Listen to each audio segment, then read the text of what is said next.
Hi, everyone. We're starting the recording. Today is January 15th, 7 a.m. Eastern Time. We're in this Qiqo chat event, and we're joined by about 18 wonderful open space and facilitators from across the world who just gave their introductions. So it's just thinking about the state of the world today. The fact that we're all together, learning ways to bring people together is very special. And Qiqo Chat has a lot of people who are innovating and pulling this tool in different directions. And every event that you design is different. So you'll find something that might be a little bit of friction and you just mention it.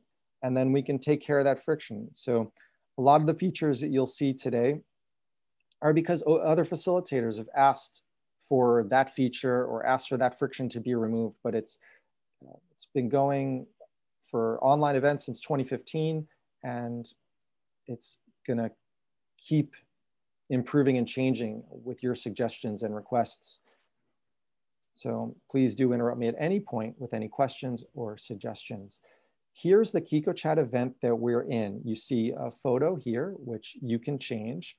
You can see there are all these folks who are in the main room, and the red icon indicates that they've clicked this green button. The green button is to join a Zoom meeting. And down here on the right-hand side, you have some notes, and anyone can edit these notes. Right now, when you're looking at my screen, you can't edit what's on my screen because I'm screen sharing through Zoom. But if you get out of the screen share, or at least pull it down out of full screen mode, then you can move Qiqo Chat to one side. So you'll be seeing me share my screen on one side, and you can be editing on the other side. If you have two screens, you could put one on one screen and one on another, two monitors. But you don't have to. You could just watch the screen share on your computer. And down here, you can type in any questions that you have. We have so many people, you probably each have a handful of questions already. So if you start typing them out, then we can start grouping them and addressing them as they go. So we'll keep orienting you to this space, and I'll keep coming back to those list of questions. And also, you're just welcome to say your question as I'm talking here. So the power of Qiqo Chat is that you, as the organizer, as the facilitator, can design all of your online spaces. So here are the spaces going down the side. These come by default when you create a Qiqo Chat event. It took just a minute to create this one when you type in the title and a start date. So in terms of who, what, when, where, why, this left-hand side is the where. So these are all the wheres, the places that you have in your event. So that is the where going down.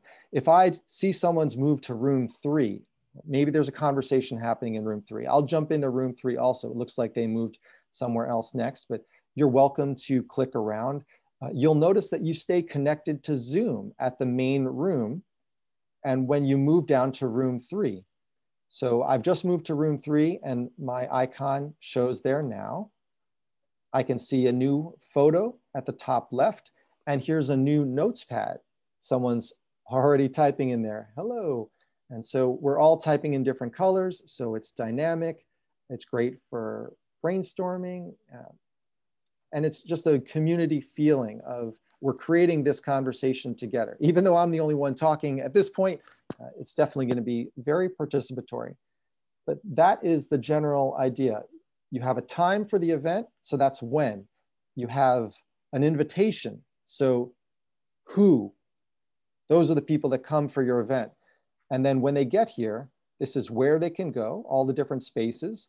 Perhaps you want to hide all of the breakout rooms until a certain point. So you can start off with no breakout rooms and just the main room, just to make it simpler.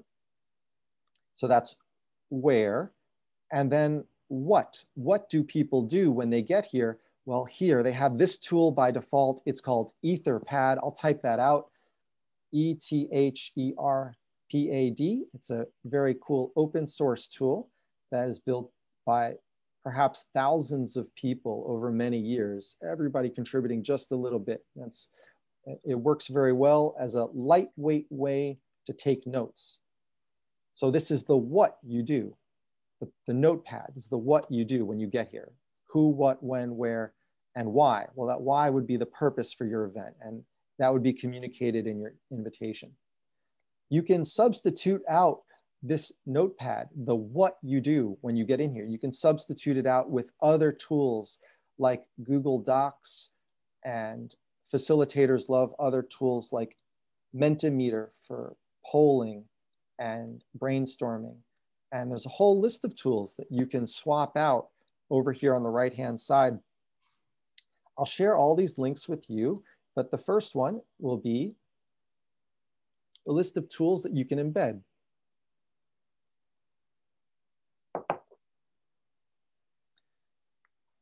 Here are some tools for taking notes. Etherpad is the default tool, and Google Docs you've heard of and probably used. If not, you'll get a chance to use it today. CryptPad is a new one based in the European Union, very privacy focused, so it's an alternative to Google Docs. There are whiteboarding tools. GroupMap is another tool that I recommend that's built by facilitators in Australia, and many other tools. Miro is very popular for being powerful with moving Post-its around, and Google Drawing is very simple. You can use that for moving Post-its around. Here we have survey tools, Mentimeter, Poll Everywhere. Storms, Slido, and TeamBits are tools that facilitators have recommended. We'll jump down to, you can embed YouTube, whether it's live or recorded. So you can start to make your events very dynamic in that you don't have to have everybody there at the same time. Your event can start in an asynchronous way, meaning people are not there live with each other. Maybe you've got a recorded video that people can come in, and if you're meeting on a Saturday and Sunday, maybe Monday, Tuesday, Wednesday, Thursday, Friday, you've got recorded videos that people can check out and even add their comments, start brainstorming. Maybe they're working in Mentimeter, maybe they're typing out notes, any sort of activity, any collaborative tool in the days leading up to your event. And then during your event, people are live and speaking with each other on Zoom and typing notes together at the same time. And then your event can even go on after the live portion is over. So all sorts of combinations. You can embed webinar tools into Qiqo Chat. So we have here the main room and all these different rooms. So maybe the main room is a webinar and all of your other meetings are Zoom meetings. So they are more interactive over there. Oh, someone has a question. Are these resources similar to Jamboard? So you can include Jamboard as a link, but Jamboard is not a tool that we can embed into Qiqo Chat. There are a few, like Mural is very popular, but not yet embeddable on any website, and Jamboard, not yet embeddable on any website. So what we'd say is all these other tools here in the whiteboarding tools, these are decent options. I think you want to consider how many people do you have online. If it's over 100, you do run into trouble with, say, Google Drawings. I think only a max of 75 or 100 people can join. And you can embed social media. You can have people playing a jigsaw puzzle together, just a break room where you see them all moving the puzzle pieces together and on Zoom, building this puzzle together.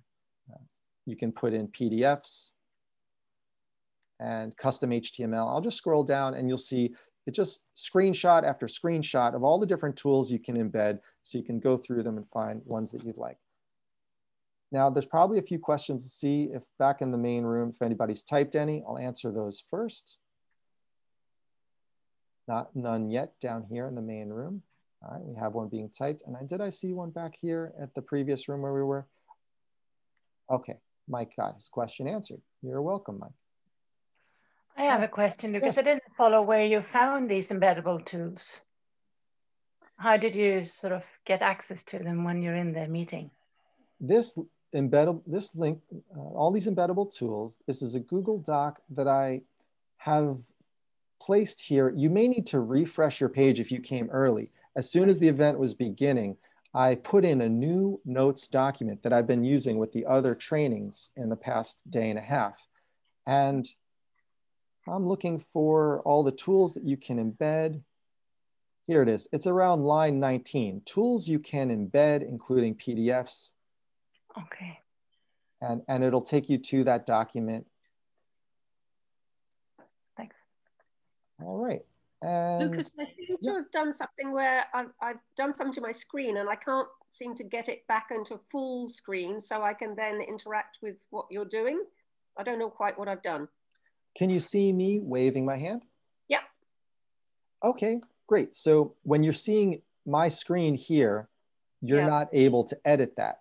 And now it looks like Zoom is up on your screen. So you want to see, well, let me just stop sharing for a moment. So you just recollect ourselves. So here you just see all the people right now in gallery view. Yeah. All right. And when I jump into screen sharing, it does take up the whole screen. And that is a little misorienting because you have to, if you want to get out of that, I'll do that again. I'll screen share from inside Zoom. So it takes up your full screen. If you want to start moving something else on your computer, you have to get out of full screen. So at the very top, can anyone tell me, what does it say? It's something like more options or? I did escape and then that meant it went into smaller, but then I don't seem to be able to, when you said we could type some questions into what you're doing, it doesn't seem to let me do it.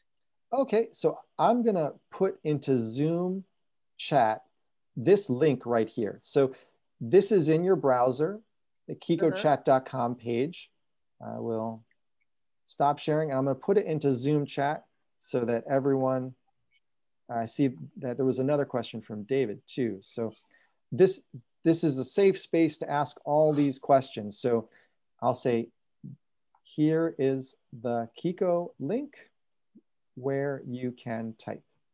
And I'll paste that into Zoom chat. So you can open that up. That's going to take you to the main space in this Qiqo chat event. Great. So I interact with that at the same time as watching what you're doing. Yes, and let's say this was a conference. The presenter would be screen sharing, but probably screen sharing their slides. They wouldn't be screen sharing what I'm sharing, which is the Qiqo chat space itself. If you're the facilitator, you probably will share the Qiqo chat space to help people learn, here's all the breakout rooms, and here's how you move from room to room when you do, and we'll get into that in a bit. But at least now you've got all the spaces you need. Does anybody else need an orientation to these two things we have? One is the Zoom app, and one is the Qiqo chat web page. And you could put them side by side, or you can look at just Zoom in front. Either one will work well. But I don't go join the video for main room again, do I? Because I'm already joined. Exactly. Okay. If you would like to get the experience of moving between rooms, we can get a chance to do that. And I think we should do that in a moment. First, I'll do a little bit more orientation to another Qiqo chat event so you can see other things that are possible. All right. I'm up in my browser and I have one here called Cleft Journey. So these are wonderful surgeons from across the world working with a nonprofit called Transforming Faces, which is based in Toronto, helping children with cleft palate, the cut on their lip. So they built this on their own. Maybe they got half an hour of help from me. This was their second event. Their first event, they had a few hours of help from me. And Kiko is a platform where some organizations come to us and ask us to design their event, but most people are facilitators or event planners, and they learn how to do it on their own, and they run 90% of the conferences without any help from us. Maybe they'll come to our open office hours and ask a question. We have 6 open office hours per week on average. You could just drop in, and whatever part of Qiqo you're working in, you might be doing something new for you, so you can ask questions and we can walk you through. But they built this on their own, so they put in the images down here, and they recorded a video, intro video that their participants watched. And they even sent the invitation. So all these people received an invitation over email, and they just clicked a link. They did not need to enter a password. They were automatically signed in when they clicked that link in their email. We can see where the people are coming from. Here's a map view. And you can interact with it and click on their profile wherever they are. Now we'll go into the event space. This looks similar to the event that all of us are in, but you'll see some customizations. So you see a big bright banner at the top. So this is a banner that the organizer can edit to let people know what is happening now. So this event is over. So now they say thank you to everyone who joined us. Here's a document they had which provided a little bit of help. This is a PDF that they created. A designer on their team created. It looks great. And you can embed that PDF instead of the notes. You can embed a Google Doc instead of the notes. Here they have their own image that they posted. And we can see the video is turned off here because the event is over. The video will turn off so you don't incur any charges. We'll talk about the cost here. The cost is pretty affordable. It costs $1 per day per person plus 1 cent per minute per person. That's 60 cents per hour. So let's say you have a 4-hour event. That would be $3.40 per person. So if you're charging $50 or $150 for your event, $3.40 per person is going to be very affordable. They changed the different colors for their rooms. And let's take a look at the schedule for a moment so you can give people the schedule. And this is the schedule that they designed. And here's their agenda. So people can gather, start in the main room, check in. So they have a check-in room. And their activity is going to happen here in the opening plenary. So 12 o'clock, beginning there. And then they have some simultaneous breakout rooms, A, B, C, and D with these different topics. Let's jump into room A. Lucas, may I ask a simple, stupid question, possibly? Yes. When you say they designed the program, is it a web page or just a PDF? Or I'm just not quite understanding. Absolutely. This is a PDF that they created using some PDF tools offline. Mm-hmm. And then they uploaded it to Qiqo Chat. And I will show you how to upload a PDF. You can also embed a web page. So let's see if we have any web pages here as I click around through there. So this is another PDF that they made for this breakout room. This was an important event for them to gather all these surgeons from across the world. So they had someone on their staff designing these beautiful pages that are PDFs. And if we click Meet Tiago, what do we have here? This one here is a web page. And this also exists online. This one's easy. You copy the link and you paste it into Kiko in a certain place, and it will show up as an interactive web page. Okay, do we have additional questions as we're seeing this event? Thank you.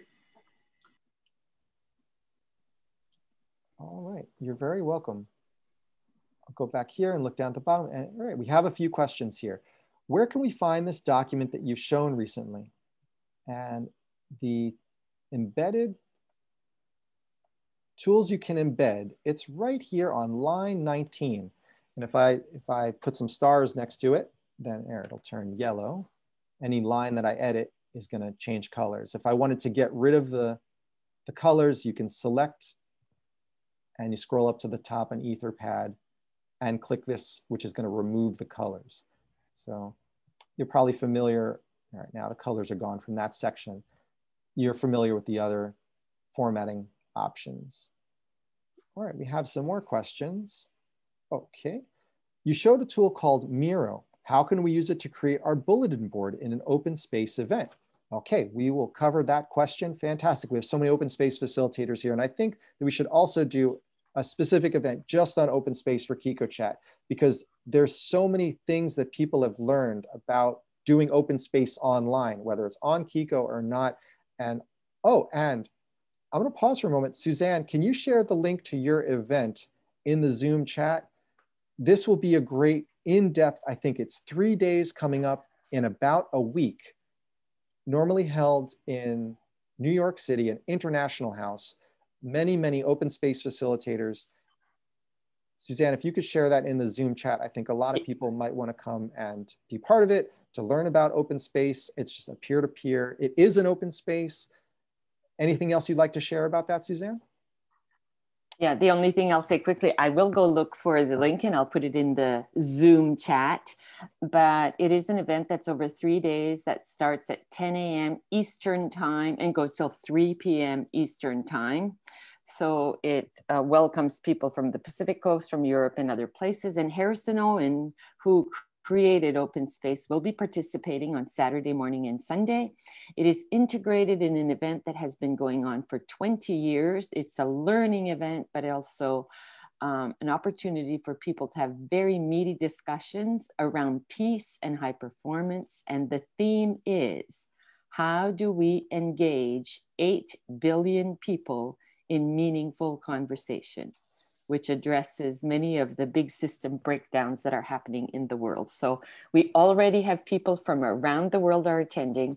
It's $25 or donation more, or even coming for free if money is a problem, because we will. So this will be a great time to experience open space, 3 days. And I'll shut up now and I'll go get the link and I'll put it in chat. Thank you, Lucas. You're very welcome. And welcome, everyone. Thank you. It's great timing. So if you want to experience open space online, Suzanne has a fantastic community of open space facilitators that have been meeting for many years. I've gone the last 2 years, maybe the last 2 out of 3 years, and in person, and just found it to be very heartwarming and inspiring.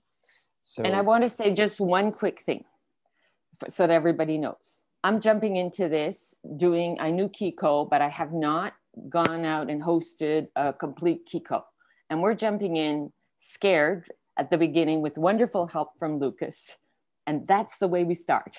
So there's so many things I felt stupid that I don't understand yet. I just want to tell you all this. This is so worth it. We'll all go on this journey together.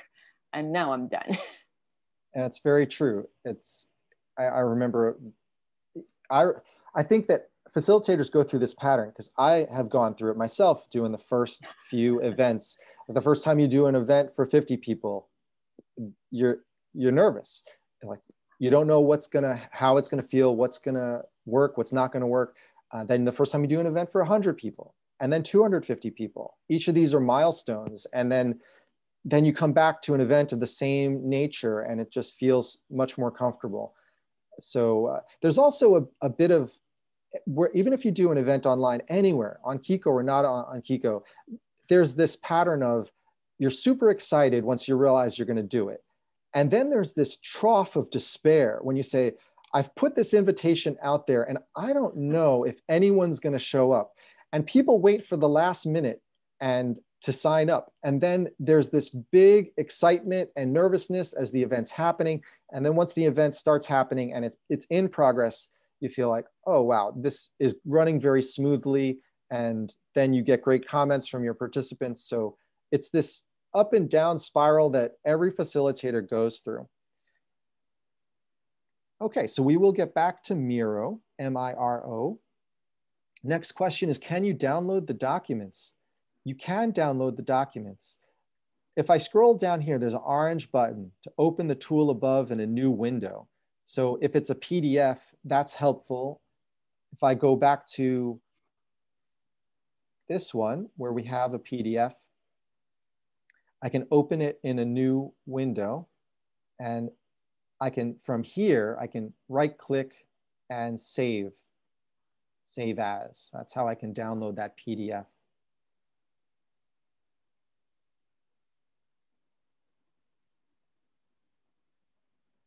Speaking from Europe, how about data security issues? we make a strong effort to be GDPR compliant. We are GDPR compliant to the best of our knowledge. We put all of our servers in Europe. So we've chosen European servers for all the customers that feel more comfortable with data in Europe because they have the best privacy laws. We have a statement about privacy. Let me see if I can find it. Our privacy policy is easy to find. QiqoChat.com/privacy. That's our privacy policy. I'll put that one in. And that's a privacy policy. And then we just have a summary statement on privacy. Qiqo Chat privacy and security. And I'll pull that up. And it's just an overview for, we don't send any marketing emails to participants. We don't sell or give away email addresses to any organizations. If your organization doesn't want to use Zoom for any reason, because there are organizations that don't want to use Zoom, you can use other tools. Although Zoom is going to have the best connection to Qiqo, it doesn't open the other tool in a new tab. And so I will put privacy and security info. We'll call it the privacy and security summary. I'll hyperlink it using this tool. If you want to add a hyperlink, that's how we do it. What is the max number of people you can see in the screen with Zoom? When you use Kiko and Zoom together, it's the same as using Zoom without Qiqo Chat. The max number of people you can see is either 25 or 49, depending on your Zoom settings. When you open up Zoom, look for preferences, and most operating systems have the ability to change it to 49. Next question is, what kind of licenses do you need with Zoom? You don't need a Zoom license. You don't need a Zoom account. Your participants do not need a Zoom account. Your participants do need to download Zoom. So downloading Zoom is all that they need to do. These meetings are created with the API. API is a way that one website or server talks to another website or server. So when someone opens up join video for the main room, that's going to create the Zoom meeting on the fly. We go out to Zoom and we say, we need a new Zoom meeting. They give it to us instantly, and then the person who just clicked join video for the main room, they're going to be the first one into that room, and then the next person goes in the same room. So the rooms are created on the fly. You can have up to 100 Zoom meetings going on at the same time in your Qiqo Chat event, because you can have up to 100 breakout rooms. It's actually 101 because 100 breakout rooms plus the main room.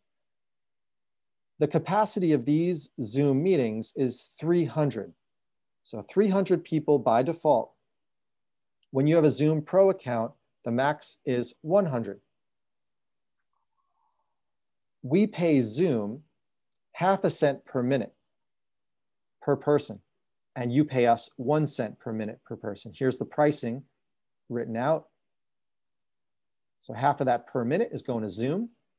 And then here is a pricing calculator on our homepage that if you're interested, you can estimate 100 people, 1 day, 5 hours, 6 hours, 4 hours. So 4 hours is $3.40 per person. I say it's less than the price of parking a car, just to adjust your participants' expectations. If you need to go over 100, if you need to go over 300 people, it's 300 people by default in any room, then you can put in a large meeting add-on to a Zoom Pro or a Zoom Business account. We have 65 accounts that we turn on and off different months. So facilitators will ask us to borrow our larger meetings for one of two reasons. One is they need more than 300 people in a room. So we'll use Zoom Business or Zoom Pro, and we'll move it up to 500 or 1,000. We're paying Zoom $50 or $90 respectively for 500 and 1,000. The other reason people might want to use our Zoom business accounts is if they're doing events in multiple languages. Then you can assign interpreters with Zoom business accounts. And you'd use Zoom interpretation. So this is the link that Zoom has about language interpretation. I'll just paste that long link in there. I see 2 more questions here, or 3 more questions. How do you decide when to share something from Zoom's sharing screen and when to share using this page? The only way to share your screen on Qiqo Chat is with Zoom. So right now, you happen to see this Qiqo Chat page because I'm looking at it on my screen, and I'm sharing my screen with you through Zoom. Any follow-up questions are always welcome. You could just talk right over me as I'm answering the next one, and we can get right back to one if I'm missing some details. Does the chat in each breakout space work the same way as here? I would say these are notes. So I'll change your word here. I'll say notes. Yes, these notes in each breakout space work the same way. If I jump over to room 7, then I'll see blank notes over there.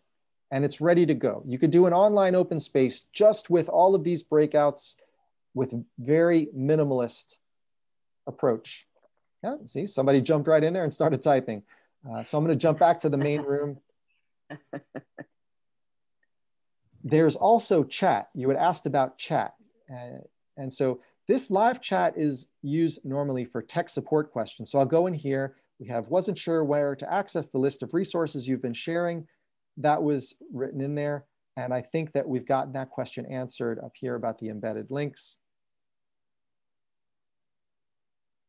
Oh, Gail says she can't get back in. You can leave a tech support phone number. I'm thinking Gail probably got back in now. But if you have any questions, Gail, please call. I'll just give her my phone number. It's usually you want one person. Oh, Gail, you're here. Yeah, I did. I was trying to get on from my computer, but I'm just staying on my phone right now. I logged out and went to and I couldn't get back in on my computer. Excellent. Well, glad you made it back, which brings up an important point that if you're facilitating, it's really good to have 2 people, one person managing any tech questions that people have. And I would normally be, if I'm a presenter, I'd be presenting on whatever the topic is. Maybe it's a paper that I'm presenting. So I can't focus on help, not me, I always do tech support, but if I'm the presenter, then you need someone working with the audience to answer their questions, to go through the questions the audience has, to feed them to the presenter. So pairing up like that, one person that manages the technology and any Q&A, and the other person that is doing the presentation of the subject matter. That's for traditional conferences. And for open space events, I would also recommend one person doing the facilitation and one person managing the technology, saying hiding breakout rooms or sending messages to everyone. The next question in green, do you only pay when you actually host a meeting? That's true. You only pay when you actually host a meeting. And also, let's say your event is 8 hours, but on average, people are there for 6 hours. You're only going to pay for when people are there because we get billed by Zoom by the minute. And then we pass that on to you. So if people are not there for 8 hours, you won't get charged for 8 hours. Even if some people are there for 8 hours, and some people are there for 9 hours, and some people are there for 6 hours, you pay for whatever people actually use. The next question, how does the payment take place? At the top right, you can click on your name and you'll see billing. And that's your billing dashboard. Your invoice is created within 24 hours of your event, and you'll be able to see how many people were in your room, in your meeting space, and how many minutes were used in each of your rooms. If you click on admin controls, you'll also be able to see all the raw data. So what I'm going to show here is raw. It's not for participants to see, but I'm going to click admin controls. And here are some easy to use admin controls. We'll go through all of them, but I'll just briefly talk about this one. View data about when people joined. We'll open this up, and it's a list of when everybody here today joined. I know that it looks a bit intimidating and dry, but it just shows the time. Let's see, 12 January. So some people actually came in early, 14 January, 15 January. And see a lot of people came in right before the event began at 7 a.m. Eastern time. And space ID, these are all people joining the main room. And you could see that they either joined or left, and whether the data was coming from Kiko or Zoom. When it comes from Zoom, it's the confirmation message from Zoom, and they'll tell us when the person actually joined and when the person left. So Andrea came in for just a few moments. We'll see if Andrea came back. Oh, that was about an hour and 45 minutes early. Yes, and Andrea came back right on time. So that's how you can see, and you can export that data. I have another video for how you can do that, and we also offer an hour of free tech support to help you design your event, especially as you're beginning, because you need to know what's possible.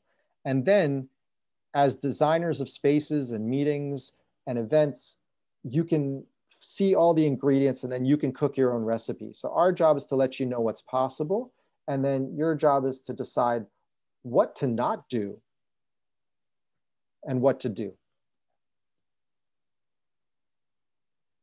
All right, here we go. It's a little tough to see two things at the same time on a laptop.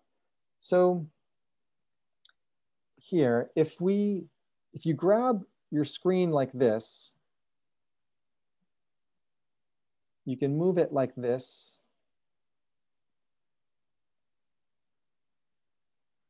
And Qiqo Chat will get narrow at some point there. So right around here,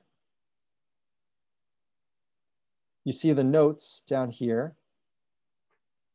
It's a little tight, but it's also easy to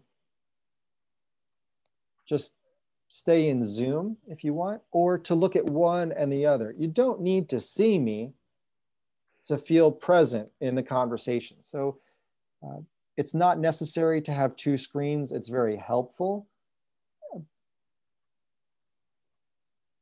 Going side by side, when someone's sharing their screen, usually you're not also typing notes, but in this case we are.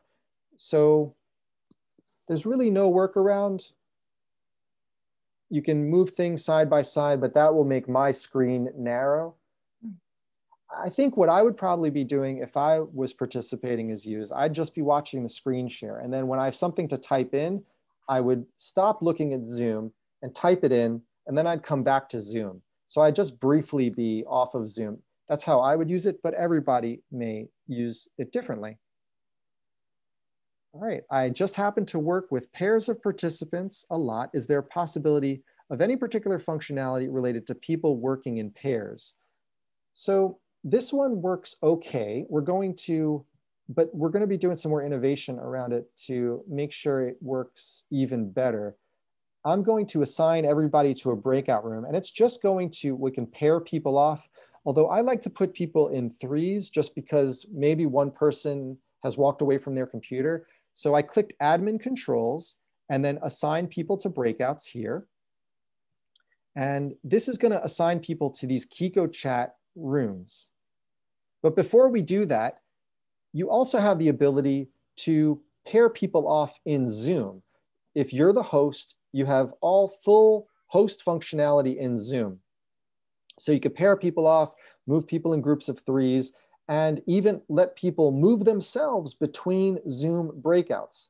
Just as a reminder, all of these rooms that we have on the left are connected to a Zoom meeting. So they have full Zoom functionality, which means they have Zoom breakouts inside. When you might want to use Zoom breakouts is if we're all gathering here for a 9 o'clock start but people are starting half an hour early, you might want the Zoom breakouts for networking, for people to move around in groups of 2 and 3 and 4 and just move themselves. So that's when you might want Zoom breakouts inside Zoom.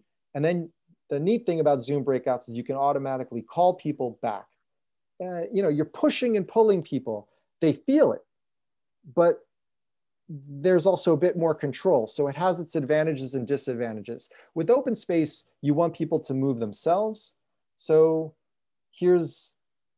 we would assign the different topics and people can move themselves. I'll show you how to do that, but for now, the question is, how do we pair people up? I'll put everybody in groups of 3. So I'll click 3 and save, and then we'll see everyone's names are down here. This is not the easiest thing because we have about 20 people. So people have to look and find where they are. And then you'd have to move and join Zoom there. We're working on something where it will automatically move you and then the video will pop up using Jitsi, which is video on the browser and not a separate app. So if you like video in the browser, that is going to be an option. So for now, some facilitators and workshop organizers use this, but we're going to be making it even better. So I can click shuffle, shuffle, shuffle, and it'll shuffle all the names. If you're doing 1, 2, 4, all, which is a liberating structure, open space is one of the liberating structures community has about 33, 36 different methods that they use. Open space is one of them. So you might on this call be coming from the open space community. You might be coming from the liberating structures community, or there are many other communities of folks on this call too.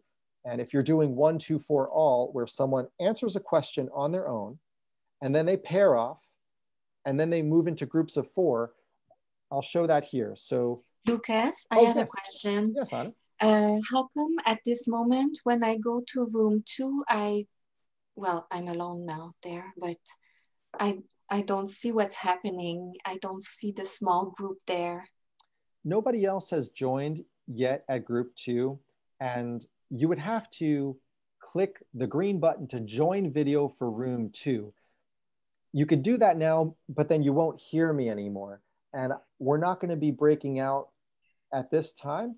But if you do, I see some people are, and they're welcome to see they're clicking and joining video. Now, all that they did is they clicked the green button. So I'll jump over to room 2 and you'll see. So I'm going to jump over to room 2 and I'm going to click the green button, but I'm not going to go into Zoom all the way. Zoom is going to come up with this pop-up, and you've seen this before, but I'm going to say cancel. Even though I've canceled, my icon shows over here in group 2. So the way the Qiqo chat tracks it is we don't wait for confirmation from Zoom that someone actually joined. We assume that if they started clicking on Zoom, then they're going to get in. And we do that because sometimes the confirmation message from Zoom, from their servers, takes minutes or hours. So we make an assumption that once someone clicks join video for that room, then we're going to show their icon as on. So I guess I should make the notice very visible, that when someone enters the room, the person has to click join video for this room. Yes, and I think that they're going to figure that out because you're going to show them how to do it. And I didn't show you yet. Let me show you how I teach people when I'm in an event and it's time to break out. I don't teach people how to move between breakout rooms in the beginning. First, you welcome them and you do whatever you need to do in the plenary, in the main room. And then when it's time for breakouts, now is when you would teach them. So you'd say, okay, everyone, I'm going to share my screen. We're about to move to breakouts. You can see that there's some names posted here, but I think what's more likely, let's say there's some topics here. I'm going to grab these as topics. And if you're an open space facilitator, you'll see how easy it is to move from the marketplace where all people's topics are.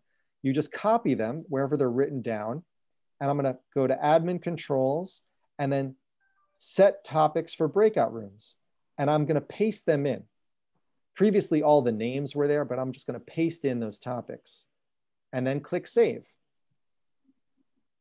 Now, all of the topics are assigned to different rooms. So now people can move to those rooms and have those conversations. Now, if I'm giving the demo of helping people move, I'd say, all right, everyone, we've just put in the topics for our breakout rooms. I'm going to share my screen and I'm going to teach you how to do it. This is just my example. If I was hosting an open space event or any event where we wanted people to move to breakouts. And I would say on the left-hand side of your screen, you'll see several rooms. And in order to get over there, it's going to be 3 steps. Number 1, you're going to leave Zoom. Yes, you're going to actually leave the Zoom meeting that you're in.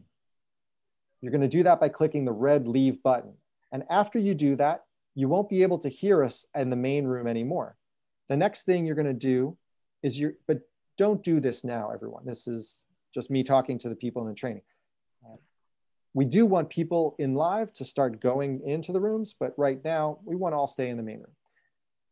Okay, after you leave Zoom, you want to go to a room. So click on the room that you want to go to, and then your page is going to refresh and you're going to see join video for that room.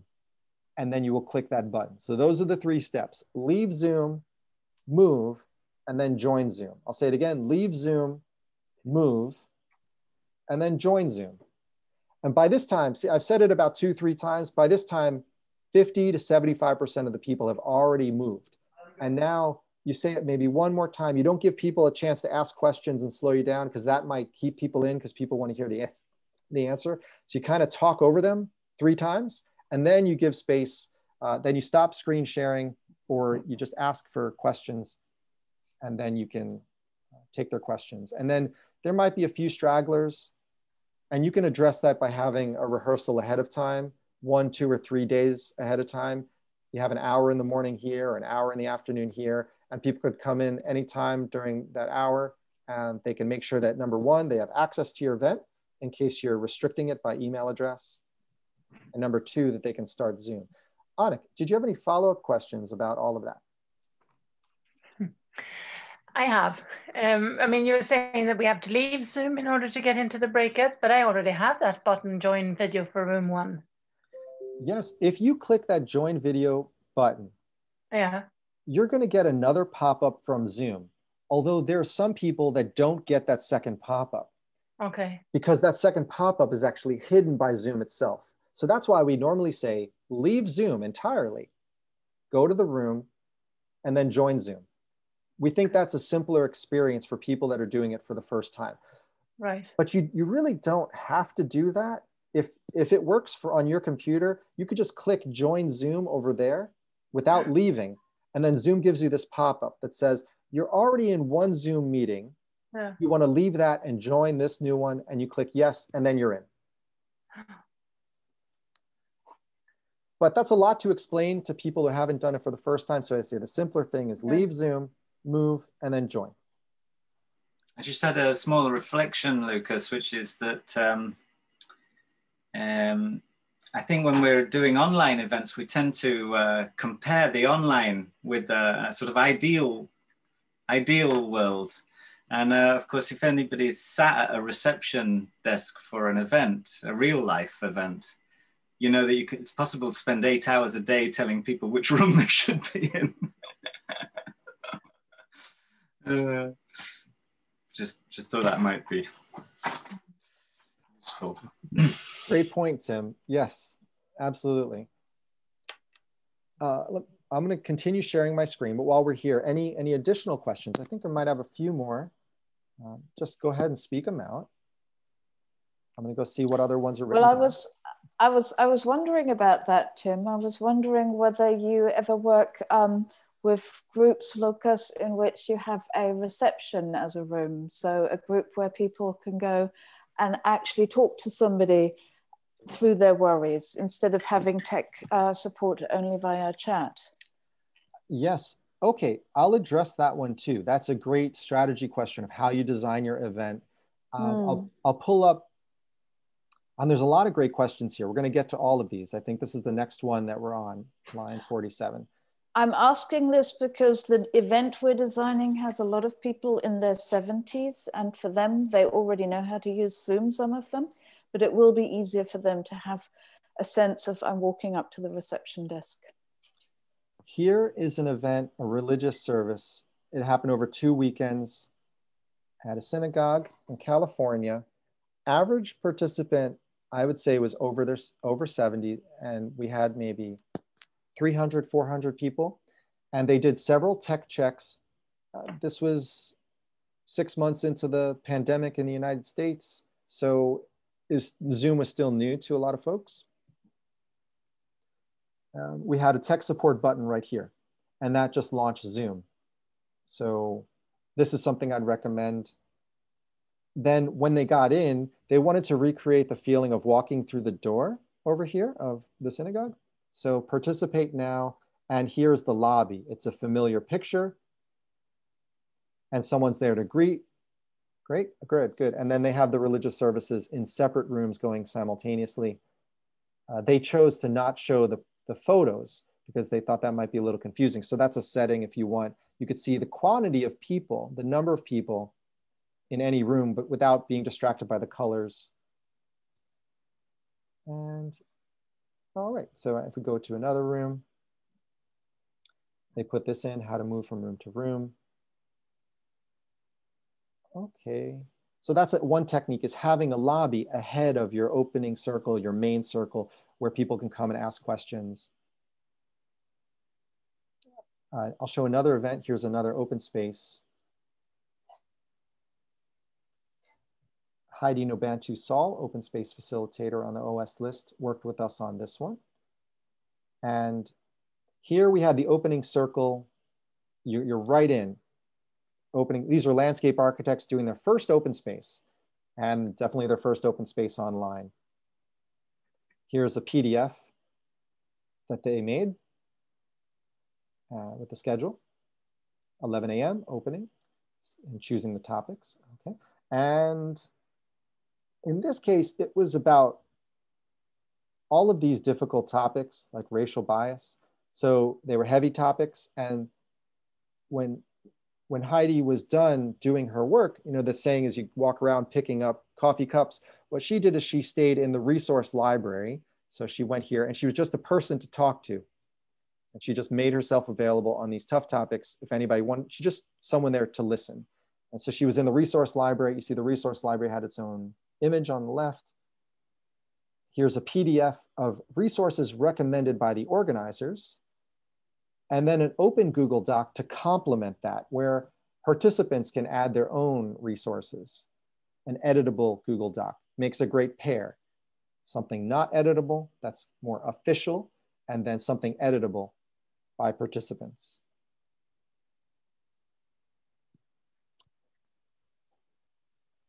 cutfill.kikochat.com. You'll see the book of proceedings. Our team put this together, Sandra on our team. So we also built this video. What was unusual about this open space is we had some panel discussions ahead of time, which is uncommon for open space, but because of these topics, this is right after the murder of George Floyd this summer, and nobody knew what to think or feel. So some people have been thinking about these topics for a while, had a conversation, and we all listened. And that primed the discussion. So you can watch this. I'll share the link to Cut Fill. And then I'll also show the book of proceedings was 3 volumes for this 2-day event. And Sandra on our team just made it look beautiful.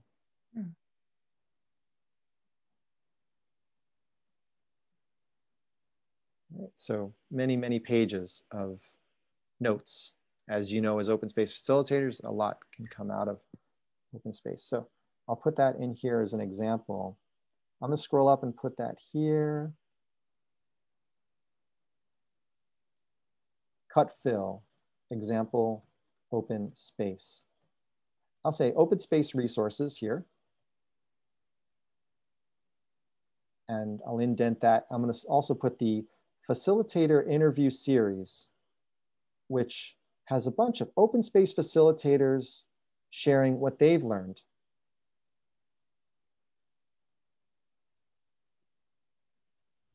and people who are doing events that are not open space also. Put that link so you can click on that. It's a bunch of videos from unconferences and many open spaces, workshops. Someone asked, I tried to download this page by opening a new window, but cannot find the download function. For this notes tool, it doesn't have a save as a PDF, but it has this one. If you look for the left and right, that's import, export, and it's a basic text format. So I click plain text.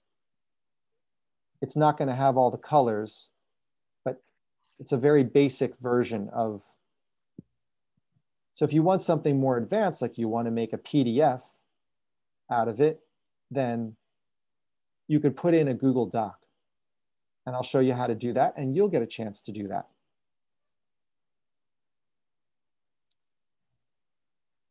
What happens if you do not leave Zoom before moving to the breakout room?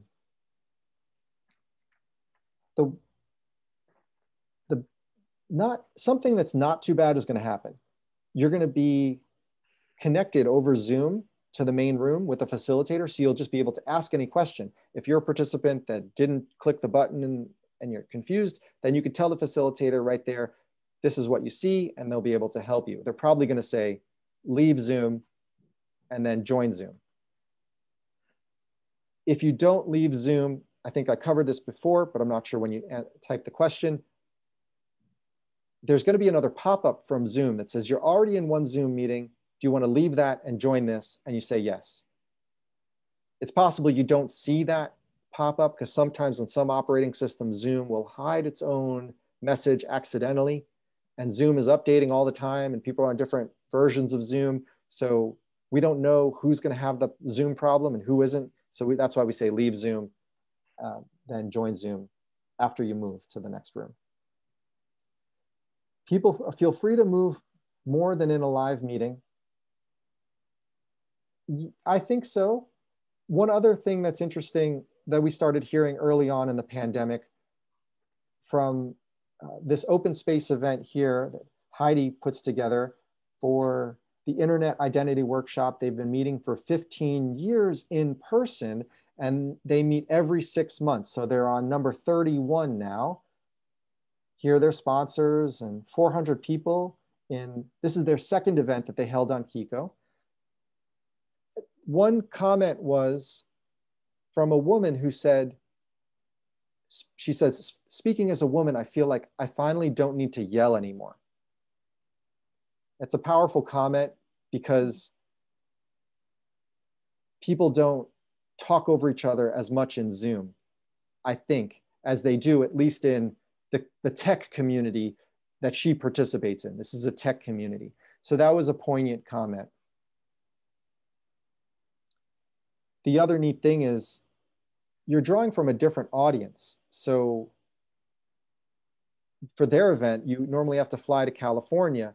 Now they have a more international audience. And what they're going to do is every other one after the pandemic's over, even after the pandemic's over, they're going to be doing every other one online and then in person because they can draw from different crowds and they get many more voices. All right, someone shared some short training videos that attendees can use to prepare. I also have another one, example orientation videos.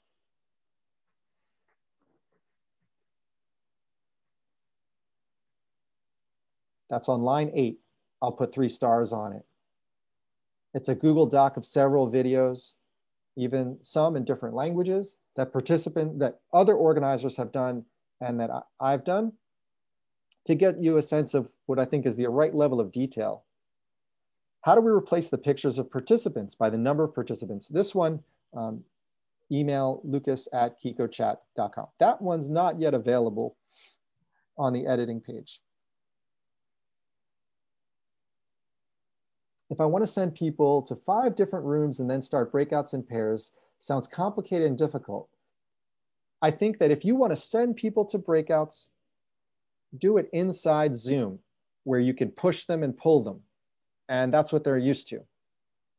But if you want people to move themselves, then this Qiqo wrapper is going to be helpful. We call Qiqo a social wrapper around Zoom. Soon, you will have the ability to push and pull people into breakout rooms. When you assign them to breakout rooms, it will move them into a Jitsi room. Jitsi is video in the browser, which we already have integrated. I'll share briefly here. Here's a test. If you want to test out Jitsi, we'll go to room 1. That's where Jitsi is here. I'll copy that link. So your video is going to pop up in the browser. I'll wave here. So you'll see it moves with your notes. And you can also put Jitsi over here on the right side instead of the notes. So then you'll see the video on the right and the rooms on the left. So different configurations are possible. And I can help you with that if you're interested. So, Lucas, I have a question. I'm not able to click on the link to the example videos. Okay, I think that one, all right, that one needs to be updated. Thank you for pointing that out.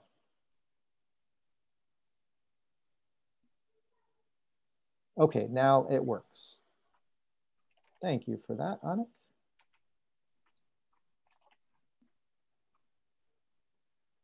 What are Qiqo coins? It's just a fun way to say thanks to people. A virtual currency that is just saying thanks. You get 5 to start, and if you like what somebody did, you give them a coin, and then they can give that coin to somebody else. And there's a leaderboard. You can see who's given the most coins, who's received the most coins, and the coins come with a message. So it's just a way to express appreciation inside a community. How do you save the notes and transfer them to the main room so you can share with the rest of the participants? Here is what I would recommend doing. As the admin, I'll click Admin Controls and View All Breakout Notes here. It's the 4th one on the list. So as the organizer, you or any of your assistant organizers, you can see all the notes from all the rooms. You could see room 3 is chatting away. Room 4. But that's only for you as a host, right? That's true. So you can use this to screen share when you're doing a summary. Everybody comes back to the main room. You could share your screen and they can do the talking. Mm-hmm. Could you repeat where we access that? Yes. If you are the administrator or you have given administration control to other people, you and your assistant admins, these are anybody that can edit this event, will also have admin controls, and then view all breakout notes. We have a few other topics, a few other things we could do. We could set the topics. I can also notify the breakout rooms. I could say, please return to the main room in 5 minutes.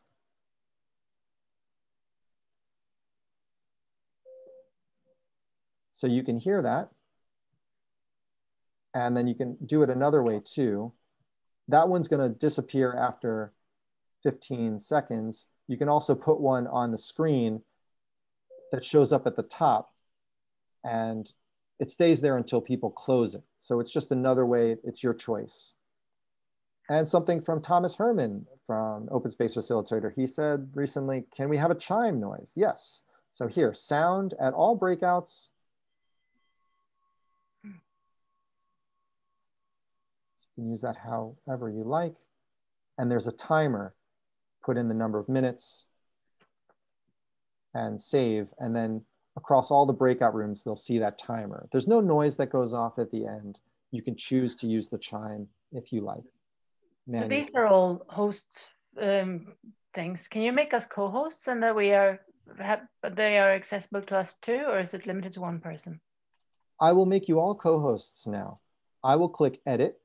And I want to get you a chance to get into the editing interface, but the questions are so good. So I'm going to security and grant Zoom host access to everyone. Well, I can make you all Zoom hosts. In order to make you all hosts, I would have to put all of your email addresses in here or all of your usernames. And you're going to get a chance to do that in your own event. So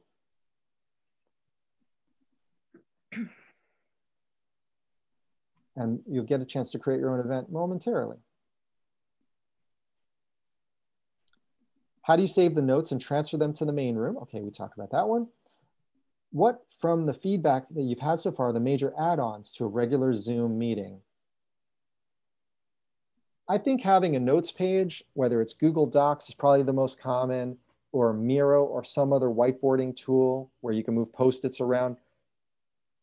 I like Google Drawing because it's simple and doesn't require sign-in.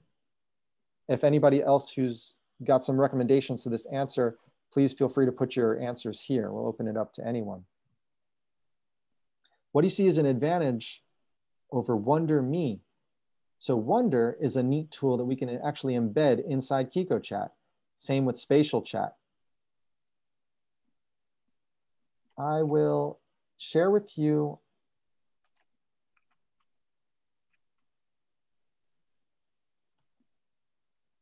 on this Qiqo Chat page here. I've set up Wonder, Spatial Chat, Work Adventure, Kumo Space, and Congregate. They're all the same class of tools, and you'll get a chance to test it out. If anybody wants to come into this room with me, you're welcome to.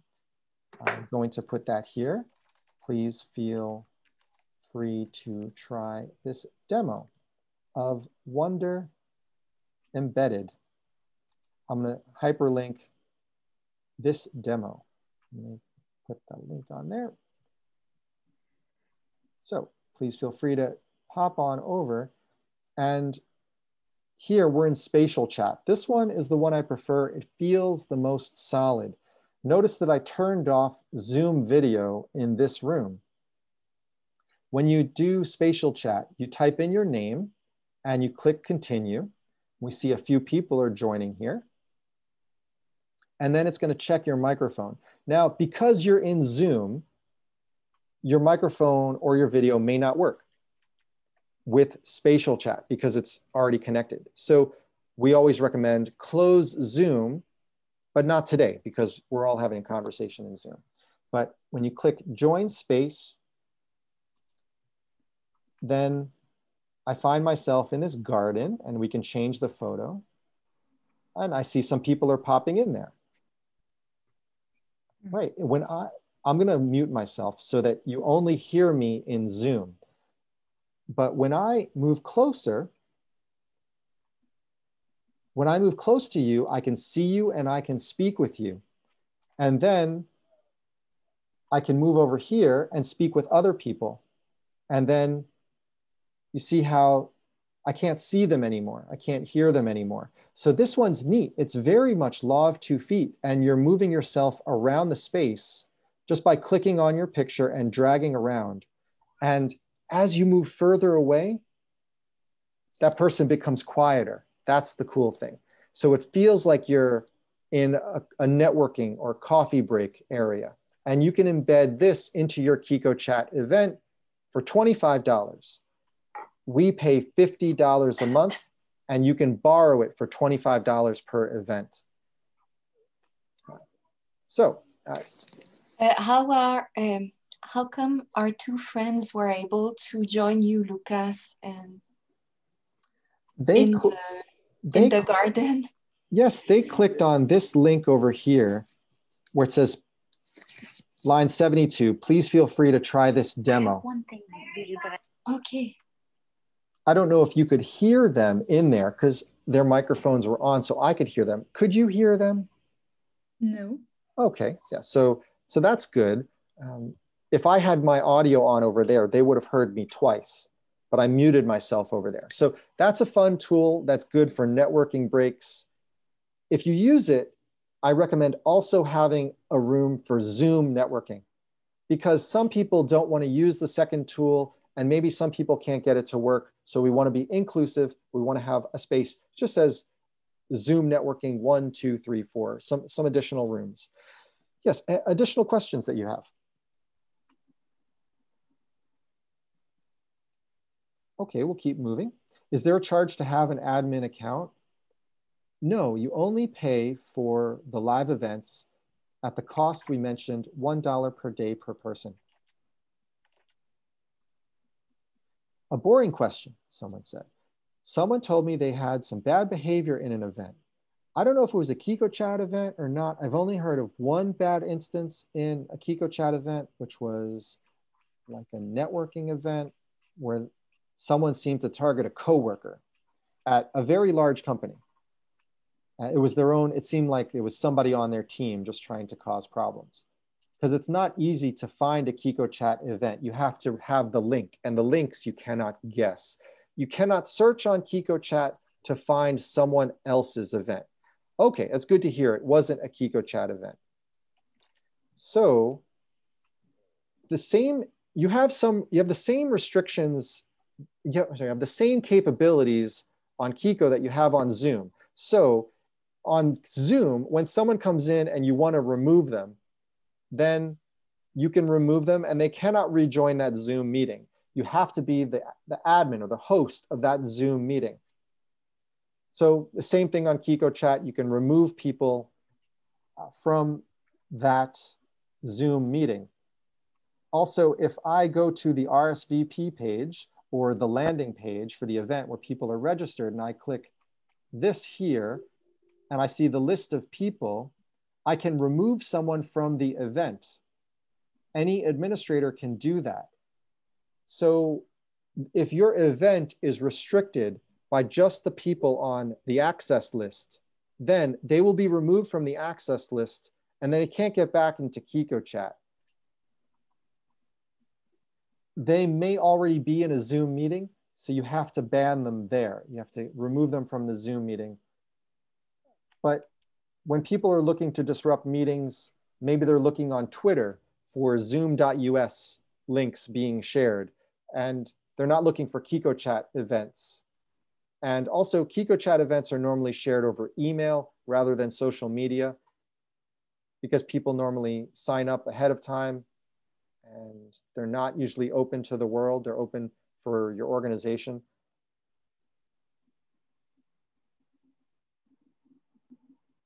Okay, the next question, you mentioned Miro. Have you used Kahoots or Padlet?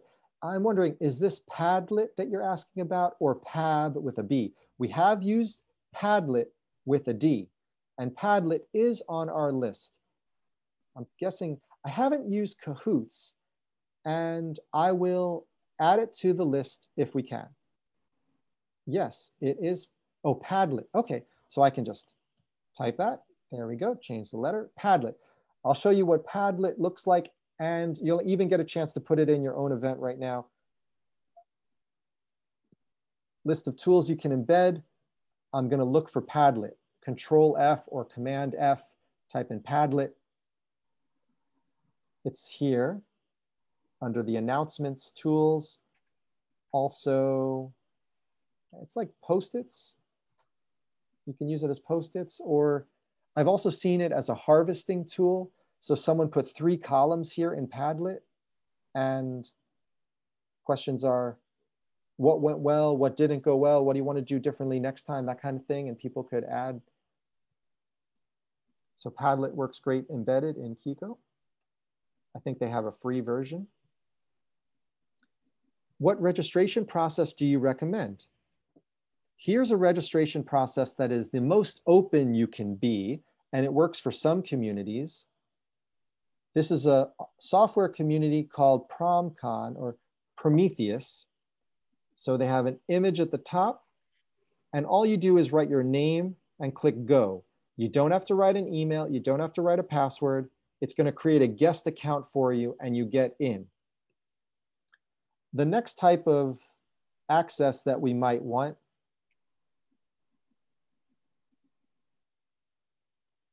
I'm going to paste in the link to the event where we are now. This is what you saw when you came and registered. You can participate as guest or you can sign in with a regular account. When you sign in with an account, or you create an account, you don't have to remember a password if you want to use one of these. We don't post on these social networks for you. We just help you sign in by receiving your email address and your name. So you don't even need a password on Qiqo when you click these buttons. Some people want to participate as guest, so you just type in a guest name up here. If I am running this event as a paid event for a client, I'm going to go to the edit page for the event, and I'm going to send invitations to everyone so that all the new participants are going to get a Qiqo Chat account created for them. They don't have to do that. And then it's going to sign them in when they click the link in their email. So they'll just receive a link in the email and they click it. They don't even have to enter a password. This, I think, is a registration process that I recommend. Right now, it's the first time you're looking at the edit event interface, and you're going to get a chance to get in there in a moment where you'll get to create your own event. Here's where you put in the title. You could put in optional description and the start time. But the question we have here is, how do we invite people? I'm going to scroll down to security and permissions. And I'm going to say only people who are on the access list can get in. And I can type in the email addresses here, and people have to create their own account. Or this one I think is easier. Have Qiqo Chat send or resend an event invitation. You'll paste in the names and email addresses on their own row. Separated by a comma. Put all your people on their own row like this. They'd all be different names. And then you click send like that. And so I will receive an email that has a personalized link that when I click it, I'm signed into this event without having to enter a password. As the organizer, you can type in a custom message here. Maybe, please join our rehearsal on Thursday at 2 p.m. Eastern, or whenever the time is. And if you feel comfortable with creating advanced emails, then you can put in an HTML email with images and colors. Any questions on invitations?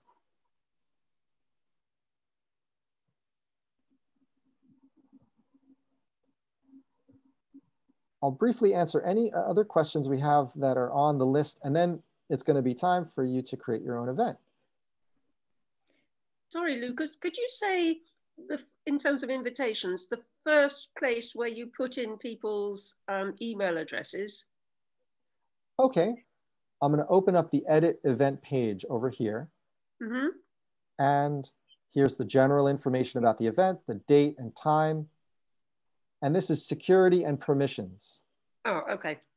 You'll spend most of your time here at customizing your main space, but these are security and permission settings that you'll set one time. You probably won't edit them. So I'll click security and I will say, I want a participant access list to restrict participation. And when I send the invitations, if I have that turned to yes, then automatically the people's email addresses will show up here. And so it's connected. And this is where I went to do that. You can have Qiqo send or resend an event invitation. But there you have to put the names in again, but in the other one you don't. Yes, and here we'll open up this one. This is where you put in the name and email, like that, and click send.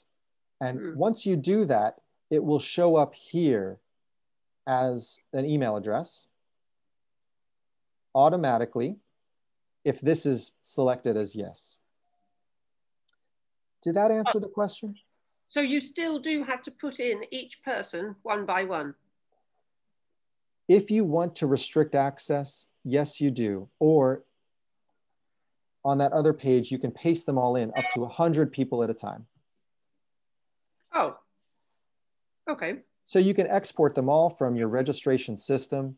And if you feel pretty comfortable online, and you want to spend $25, you can integrate Eventbrite and other registration systems with Qiqo Chat so that you set up the custom message here. And when people are registering for your event, even 5 minutes before it's beginning, they're paying on Eventbrite or they're paying on some other system. And then that system is sending a message to a tool called Zapier. Zapier is a tool that I can help you configure that will take their email and name and will go to Kiko, look for their account, and if it can't find it, it will create their account, and then it invites them into the event, just like we're doing here. So this part can get automated and connected to your registration system at Zapier for $25. Okay, great, thanks. Thanks. So that was my question. There's a seamless integration to Eventbrite. Yes, it Awesome. works very well. Nice. Here's an advanced thing.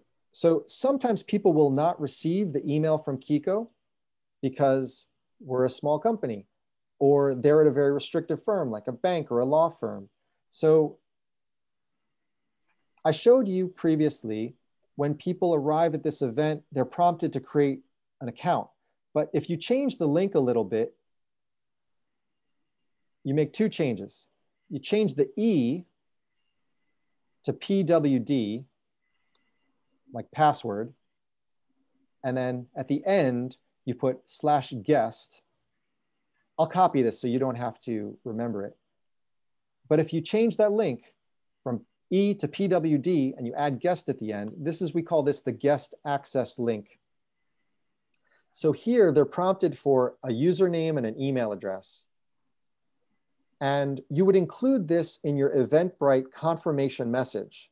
Your Eventbrite confirmation message or your other registration system. You don't need another registration system, but if you're collecting payment, I do recommend something like Eventbrite or another registration system.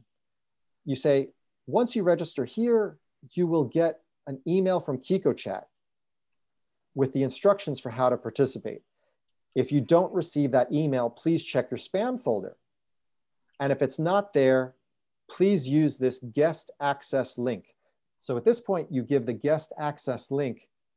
And if they don't enter an email address that's on your access list, they're going to see a message that says they don't have access to the event.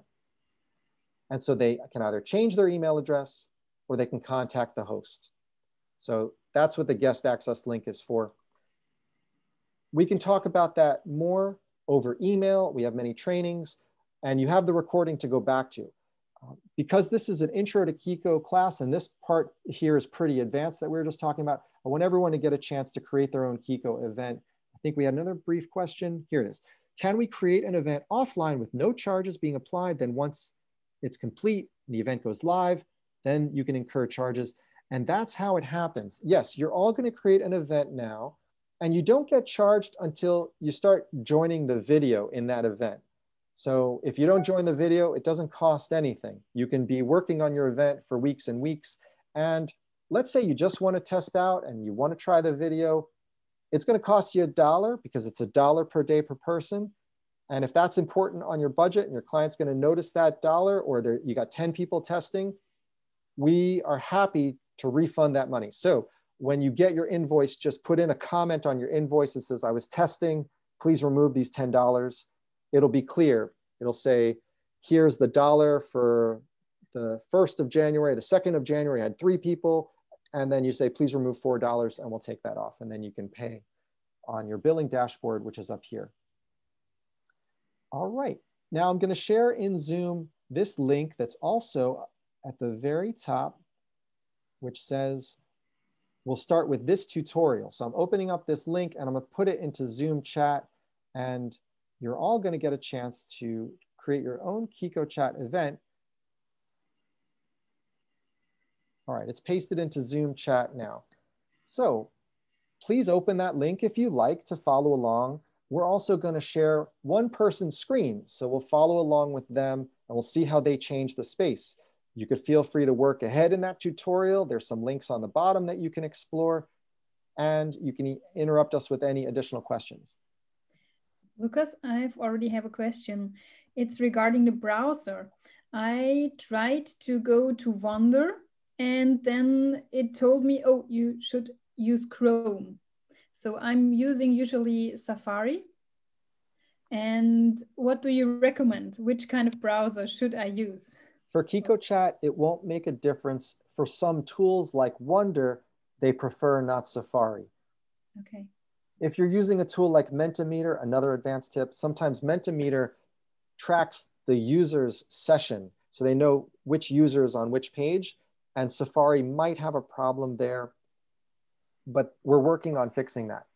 So it's just with a few tools. For tools where people don't have to sign in, then it shouldn't be a problem. Safari will be just fine. Okay, thanks. Would someone like to share their screen? This will help. You don't have to be the most advanced person on the call, just someone. I would be happy to. I don't have a clue what I'm doing, but apart from your help, but I'd be happy to. Perfect. And so that I pronounce your name right, I can see maybe 2 ways to pronounce it. Please let me know.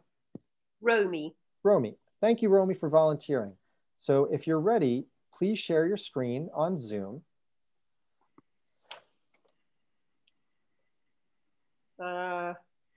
It says desktop 1. Is that it? That'll be great. So that's going to share whatever you see, including what's on front. And if you put this down, you'll see what's in the back. So this is good. I'm not seeing anything. Can you see? We see your mouse moving around. So this is the right thing. You have your browser on the right-hand side, and on the right-hand side, it says quick start guide or quick start create an event. So you see that? Yeah. Excellent. Now, please move that over to the center of the screen.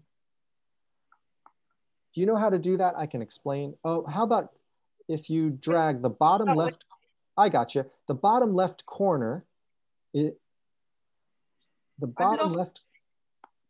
Yeah, hang on. Oh, yes, there's something in the middle there. Perfect. Now it's looking much better. And I think we have enough space here. If you want to make it even bigger, you could drag the corners down and that will take up extra space. Great. Thank you very much. I think I'll get rid of these things. All right, excellent. Right. Okay. Hi. Here we go. Who are you? I'm good, thanks. Now, the first step is to sign in. You're already signed into Qiqo Chat, so we'll go to the second step.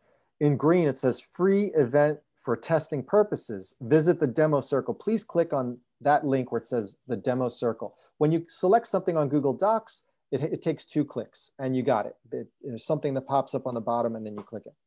So this is the demo circle. This is a place on Qiqo Chat where anyone can create new events. It has a calendar of events. People who have created events in the past will show up here on the right-hand side. You'll see all their icons. So a circle on Qiqo Chat is a collaborative space for a group of people. Facebook has groups.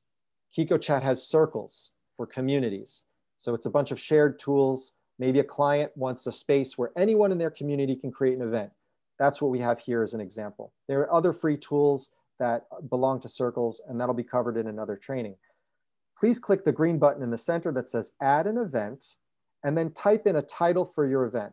Please add your name, Romy, so everyone knows their event from. Perfect.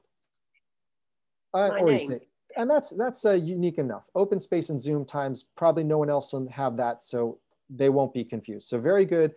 That's all you need to do. Please scroll down after you typed in the title. You need to do nothing else. Scroll down, please, and click the green button that says schedule event. We'll come back to all of these other options. If you want, there's visible on the screen, and you could change that to hidden, but that's not important, and you can change all of these things later. So when you're creating an event in a circle, you may want it to be visible for any member of the circle, or you may want it to be private. Okay, so here it'll show up on the screen in just a moment. And we'll just let it sit there. Oh, here we go. Perfect. So there's a few events created. Yours looks like it's the second one. So you can click the green button on yours. It says enter the event. Now we're taken to your RSVP page or your landing page to show the place where people registered. So you would take this link and you'd copy it and paste it into an email. And that's how people would arrive here. Is that this link up here? That's it. Yeah. There are some other share buttons underneath the title of your event that says open space and Zoom times. You see share by email, share by Twitter, LinkedIn, or Facebook. Those are some other options. Another button on the screen above the big green one is add to my calendar. So you can add it to your Google Calendar, things like that. Okay, any questions before we start looking into the event and then editing it? No, that's great. Please click participate now. You'll find it's very familiar. You've got the photos of the butterflies on the left by default. There we go. And then on the right-hand side, you've got a notes pad, just like we've been typing in for our training. I've got your pictures sort of in the way. How do I move them to the side? You would drag the top of it, try to drag the top or the side, and you can move. Did that work for you? Yeah, it's down the bottom now. Excellent. Yeah. And there's also a button there where you can kind of collapse them so you'll only see one person at a time. It's like a little horizontal bar or a small rectangle. That's how you can shrink that when you're screen sharing. Cool. Okay. Super. Okay, so now by default, you've got the photos of the butterflies and we can change those. You've got the main room and 10 breakouts going down on the left. It looks like 2 people have joined you in your event too. So some people are checking it out. So we are familiar with what's on the screen. Now let's change what's on the screen. So the first thing we're going to do is embed a Google Doc. I see a Google Doc in your browser. It's the second tab. It's the blue button at the very top left. It says Quick Start. Please click on that and copy the link. Copy the link by going in the address bar. Exactly. Hang on, this thing went in the way. I got the, oh, there we go. Perfect. Yeah, got that. All right, and then back to edit our event. Please click edit. Now, the place where you'll edit is right next to the title. It's a gray button, hard to see, and we don't make it very visible because we don't want to draw participants' attention to it if you're sharing your screen with them. Okay. Here's where you could add to the description, but we'll skip that. This is where you could put in the start time. And let's put in the duration. This is on the screen right now. It's the number of minutes. If it's going to be a full day event, you could say 1440, and this would say 1 day event. Or if it's a 2-day event, you put in the number of minutes, it's 2880. It's just important to show people how many minutes or how many days this event is. For multi-day events, use the same space. You don't have to create a separate space for every day. If you have a multi-day event, we recommend putting in the name of the event, the dates. So you'd say open space and Zoom times, in parentheses, 1 January to 3 January, or something like that. So, yeah. Great. Okay. Now we have the Google Doc copied, the link copied, and we're going to put it in our event. Please click Customize Your Main Space and Breakouts. It's the orange section towards the bottom. You have 10 breakout spaces by default. Let's change that to 5, please. And let's say we want people to arrive in a lobby. So in the next area, it says add a title for each breakout space. So that big box, we'll click there. And this one. Exactly, please type lobby and then enter. So it's 1 room name per row. So the next one will say opening circle. Oh, underneath that still? Perfect, yes, exactly. We're typing them right out, opening circle. Underneath that, you can say space A, under that space B, or whatever you like. Orange room, red room, yellow room, Louisiana room, whatever you'd like to call it. Yeah. Yeah. Great. Now, we're going to scroll down a bit more, and we're looking for online tools. Okay, it just popped up on the screen. Paste in your Google Doc link right there. And that is going to be the Google Doc at the main room. We're going to try one more thing. Hit enter. Can I put a little note here? Oh, say again, please, Romy. Can I put a little note in here for myself? No, we can't do that, unfortunately. Oh, okay. Sorry. All right. Yeah, next thing. Hit enter and paste in your link a second time. And this is more of an advanced tip. Where it says preview, delete that and put the word edit. These are two different links you can use for a Google Doc. Perfect. And it's going to show the same Google Doc in two ways. Okay. You've got 2 rows, so that's 2 rooms. Any rooms that don't have something are going to have the default Etherpad notes, which are already present in your event. So this is all we're going to do now. We just pasted in a Google Doc link for the main room and the second room, which we're calling the lobby and the opening circle. Please scroll down and click the green button.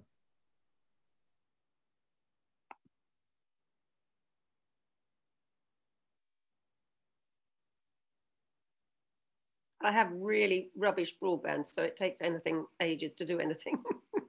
Fortunately, your video is coming in clearly and it's working. Now, on the left, we see the same butterfly photo, but on the right, we see your Google Docs. You were successfully able to embed a Google Doc. It's that easy to put in a link. So it's 1 link per row, and then it's going to be 1 document per row. And I'll show you how to put 2 links in here. But let's go to the opening circle, which is your next room. And you'll notice when this page loads, it's going to have a bunch of buttons across the top for people to edit that document. So it's, if you have a document that you want people to edit, you have the /edit link. And if you don't need people, so then when you put preview, it took all of this away and it's a simpler user experience. So that's something I learned recently. If you want to display a Google Doc in read-only mode, then you put /preview instead of /edit, which is what you've already done.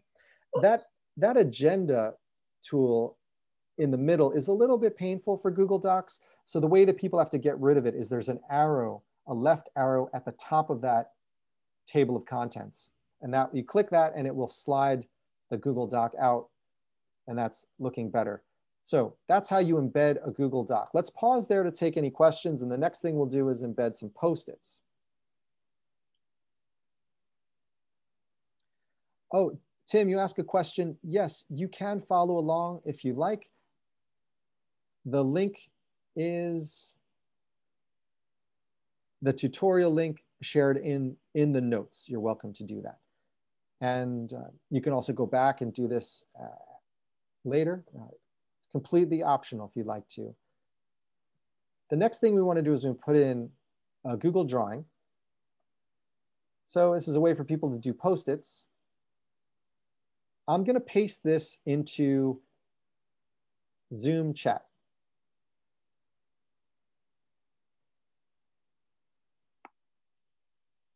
Romy, it's going to be hard for you to find Zoom chat when you're screen sharing. So you have to click More on Zoom and then Chat, and then you will find it. Do you see the More button?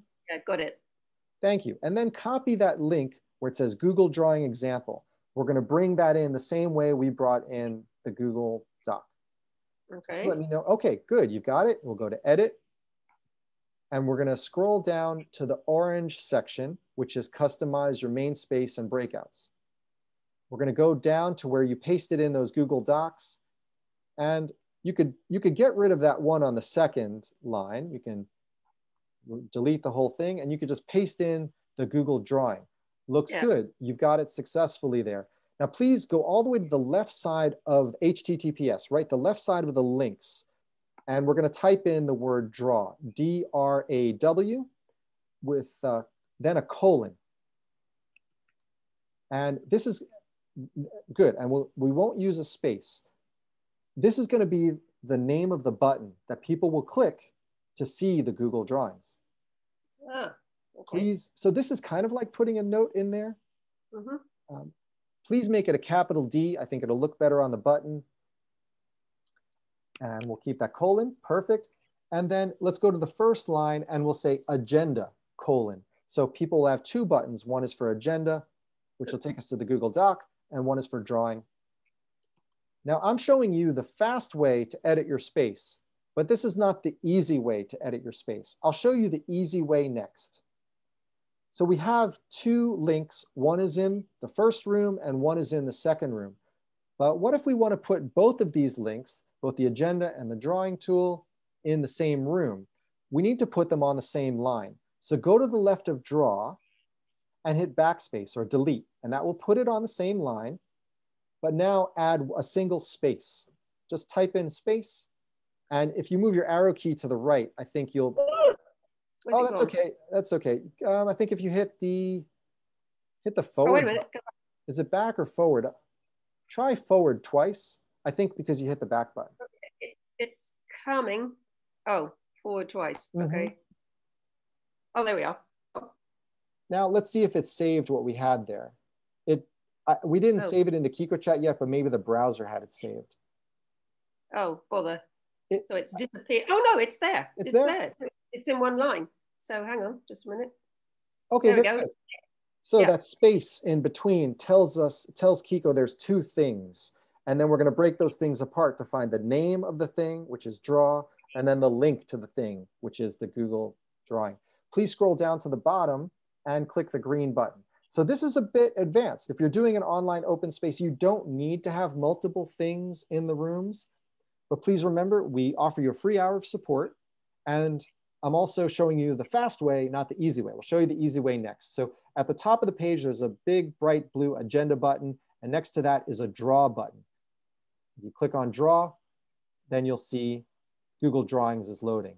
And you can see other people can edit this document, move Post-its around. So you could do an online open space where people are posting their topics this way, or they could post their topics in a Google Doc or Google Sheets.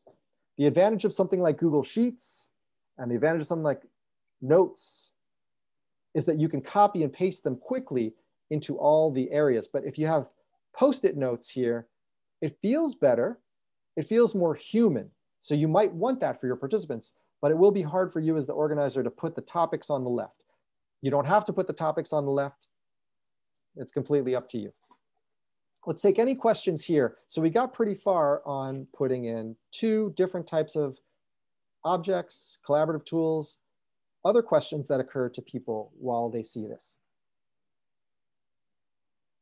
So if we put in a Google Docs or a Google Sheets, where people would then have a list kind of thing here, instead of us looking at these Post-it notes, they'd have like a number of lines and they'd put in their topics. Is that it? That's correct. I'll briefly show my screen to show another open space.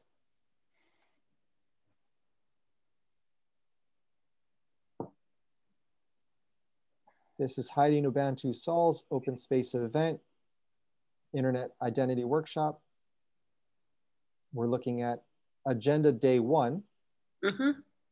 She actually made 2 copies, a view one and an edit one, because she had more than 100 participants. So here on the left, you see all the breakout spaces, and then in the center are all the topics, and you can copy them like this, or even copy them with the names. And I will copy them with the names, and I'm going to go put them into our event over here. Right now, we have these topics. I'm going to overwrite them with the topics from Heidi's event. And we're going to have some blank spaces in there because you'll notice they have blank spaces. Space C is going to be blank. But when a participant comes into the event, they would simply add into that list that you had. That's right. It's open for anyone to edit. Yeah. And we're using different room names. We don't have space A, B, and C, but it's the same idea. So space C was blank. Question. You know, in a face-to-face open space, we give people time to combine their sessions. You know, if they put in something similar. Yes. Do you do that here? It'll be the facilitator's choice. So how would you do that? You can do that. Someone can, hey, Sally, can we combine sessions? Now, maybe you want to just have that discussion as 100 people are watching, or you can go, hey, Sally, meet me in Breakout 1. I want to talk to you about our session. So you go into Breakout 1 inside Zoom. Right. So you could, as a facilitator, you could invite people to say, have a look at all this list, see if there are any that you think might be one subject, and then go into, invite that person into a Zoom, what? Into a Zoom chat? No. I'd say a Zoom breakout. And Zoom breakout. Well, the breakout that you're listed for, because you're already automatically listed. Slight change. I'd say a breakout room inside the Zoom meeting. Here, I am the host of our Zoom meeting, and as the admin, I'm going to start breakout rooms. So I'm going to say, let participants choose from, and put 10 rooms out there. And now I'm opening all the rooms. You're not pushed into a room, but you will see a breakout room button on the bottom of Zoom right now. And if you click that, you can move yourself into a breakout room.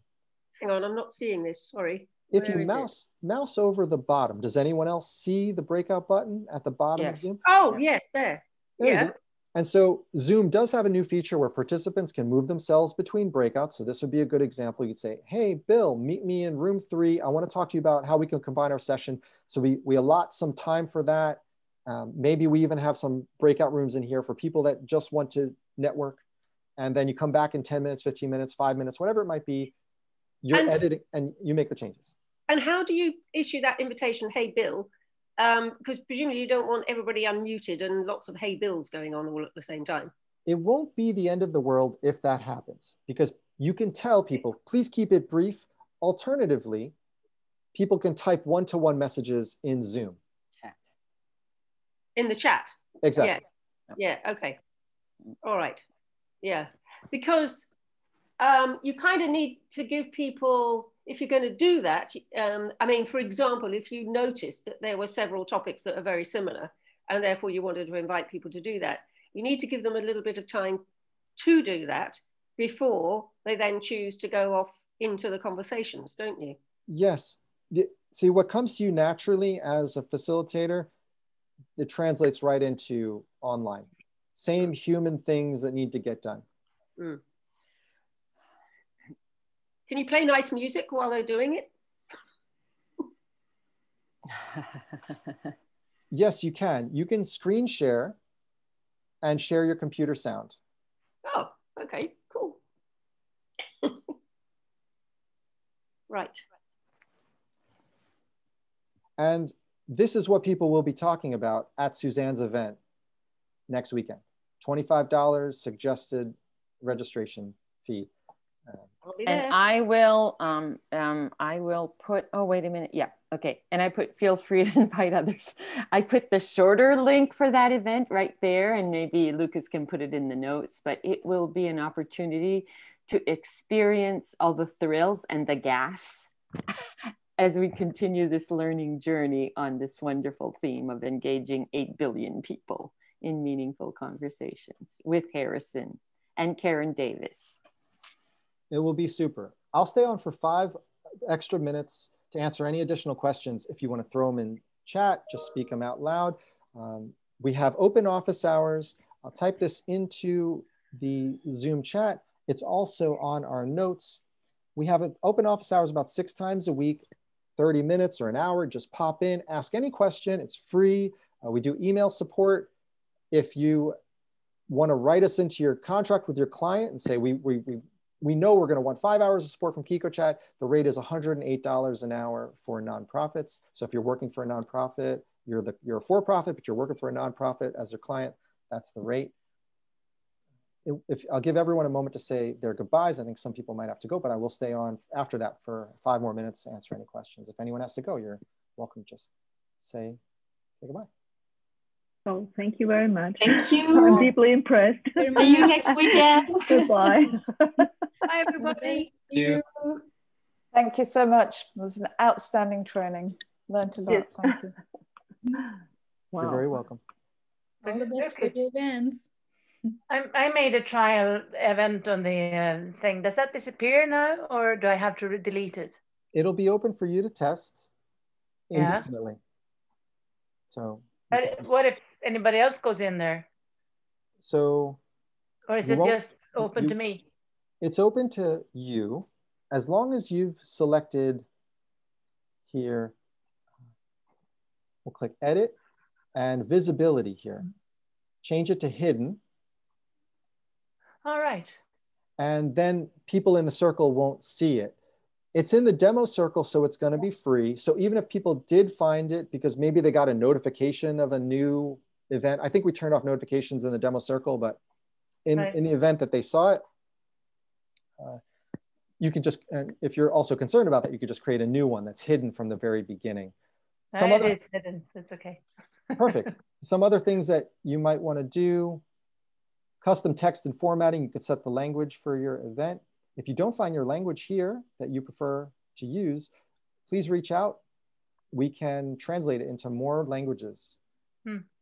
It's a community-run effort, and all the translations have been done by the community. Here's different words. If you don't like the main room, you can change that to something else. You could change join video for. So if you're doing it in a second language, well, I think that's picked up now on all those languages. Yeah. Here's a main space banner. Please click the green button to launch Zoom. This one's helpful. You can put any color you want: yellow, black, 20. You can just leave this blank too, 20 pixels wide. It's your margin. And then here's a fun one: custom styles. If you want to get adventurous, you could change the colors of your Qiqo Chat event. I'm going to find a nice, okay. I will do this here. Click update, and there's the banner that we just put in. So it's bright, it's helpful, lets people know that they get here. And that's important because people will get stuck. If you have so much on the screen, they don't know where to go, that button won't be too obvious for them. So that is important to let them. Once they're talking to you, then they're not going to be lost. And here, under Qiqo user guide, here's the full guide. Here's a few that are, I'm looking for style. Here it is.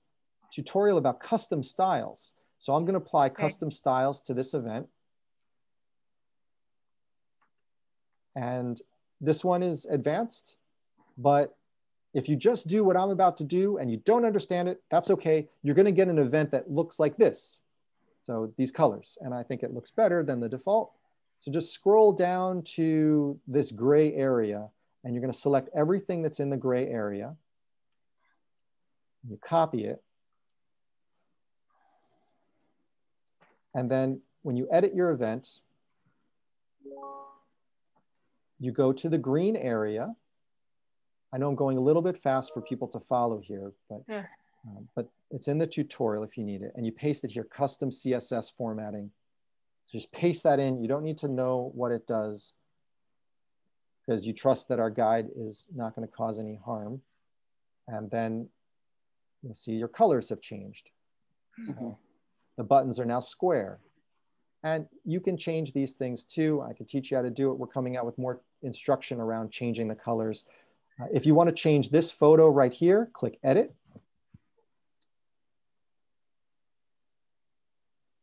Customize your main space and breakouts. And that's going to be down here. I'll say gardens, but you can create your own template. So I've created a few. I'll say gardens. And click update. And there's a new photo there. So you can have a different photo for every room or one photo, and it's going to exist for all your rooms. That's called an event design template. And you can use those photos from many of your events. One more thing that can be helpful, I'm going to put a panorama view up here. I've uploaded one before. Actually, you can watch me do it just so you see the full extent of what's necessary. It's not too much.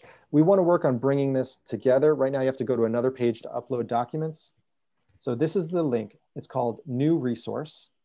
And I'm going to paste that into our example here.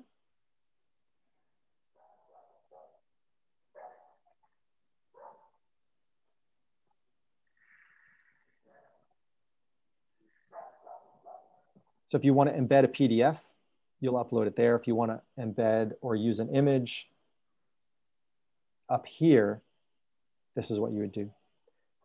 But these are different. That's done with event design templates. Perfect. And here, this is where we go. So this is panoramic view. And I'll quickly go down and upload a file. Click choose file. And I think the panoramic view is this one. And click publish. So I'm just uploading this to Qiqo Chat. I need a link to the image. Here's the image. And that's what it's going to look like. I'll grab the link. Let me go back a step. We just uploaded it. And this is like a blog post or a place where you can share files. It's a multi-purpose thing on Qiqo Chat. We're just using it to upload a file. So open this file, copy the link. And this will be in the video, so you can go back and replay this if you want.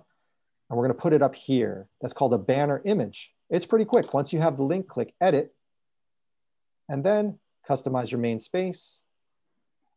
Banner images. I'll put it in for the main room, room 1, room 2, room 3, or however many rooms you want, or different banners for every room.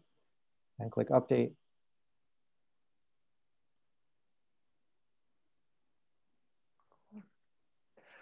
How do we access this tutorial video after this session? It will be right here on the RSVP page. I will upload it to YouTube in the next 24 or 48 hours, and that video will be right here. I will also send you a message. As the event admin, I can click here and write email, and I can send an email to all the people who visited the event. Brilliant. Super helpful. Thank you. Well, you don't have to put all their addresses in because they're automatically there. So And indeed, you may not even know them. If they came to your event and they didn't register through Eventbrite, you won't know them, but you can still message them. So you could write a thank you for being there and absolutely. Yeah. I have to run to a demo. Okay. I look forward to seeing you all online. Pleasure to spend time with you today. Yeah, excellent. Thank you very much. Thank you so much, Lucas.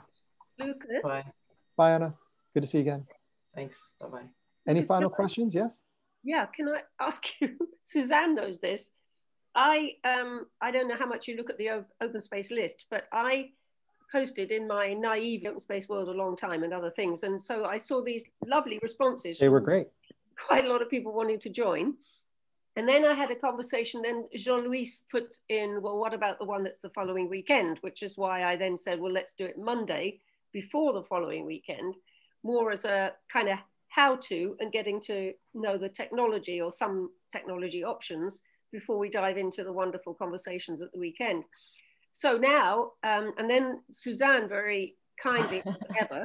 Hey, Rami, I'm going to stop you because I know Lucas has another group waiting for him. Oh, okay. He just said that, but you could send him an email or send me an email or we can be in touch. I'm just saying that so he can go to his meeting. He's too kind to tell me to go. I know he's too kind and I love him dearly.